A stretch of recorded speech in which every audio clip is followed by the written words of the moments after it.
அப்போ தை மாதத்தில் மேஷ ராசியினராக இருந்தாலும் சரி, மேஷ லக்னக்காரங்களாக இருந்தாலும் சரி, நம்மளோட ராசிநாதன் உச்சம் பெற்று இருக்காரு.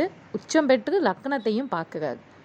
அப்போ இந்த மாதம் முழுக்க உங்களுக்கான பலன்கள் எப்படி இருக்கும் அப்படின்னு பார்த்தோம்னா, இப்போ உங்களோட முயற்சிகள் அனைத்துமே பார்த்தீங்க அப்படின்னா ஓரளவுக்கு வெற்றி பெறும். ஏன்னா 3ஆம் இடத்துல இருக்கிற குரு பகவான் பார்த்தீங்கன்னா உங்கள் ராசி லக்கணத்துக்கு 7ஆம் இடம், 9ஆம் இடம், 11ஆம் இடம் இந்த 3ஐயும் பார்க்கறனால உங்களோட முயற்சிகளில் அபரிதமான வெற்றி கிடைக்கும்.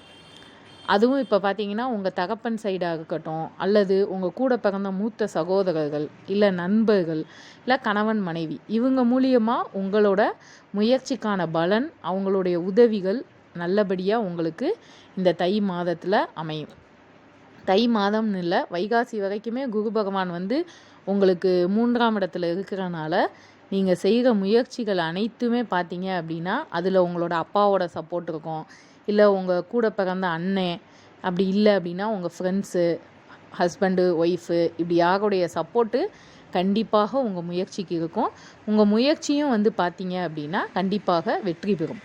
அடுத்து பார்த்தீங்கன்னா ராகு பகவான் உங்களுக்கு 11ஆம் இடத்துல இருக்கார். 11ஆம் இடம் அப்படிங்கிறது லாபம்.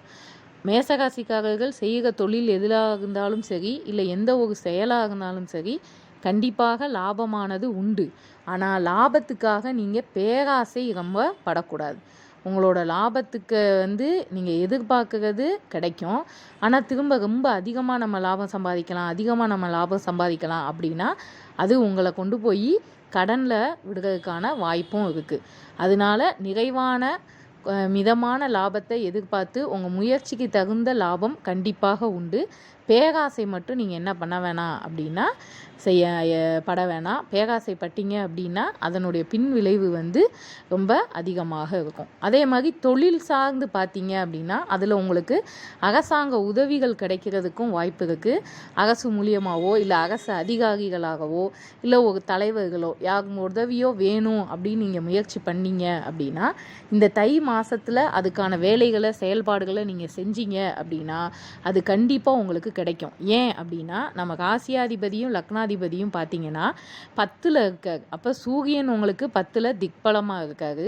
அவரோட சேர்ந்து நம்ம ராசியாதிபதியும் செவ்வாய் அவர் போய் 10ல் திக்பலம் அடைஞ்சு உச்சம் வேற அடைகிறாரு. அதனால தொழில் ரீதியாக நீங்கள் அரசாங்க சம்பந்தமாக என்னென்ன முயற்சிகள் எடுக்கணுமோ அதை எல்லாத்தையும் இந்த தை மாதத்துக்குள்ளே நீங்கள் எடுத்துட்டீங்க அப்படின்னா அதில் அபரிதமான வெற்றி, காரிய கைகூடுறது கண்டிப்பாக உங்களுக்கு நடக்கும்.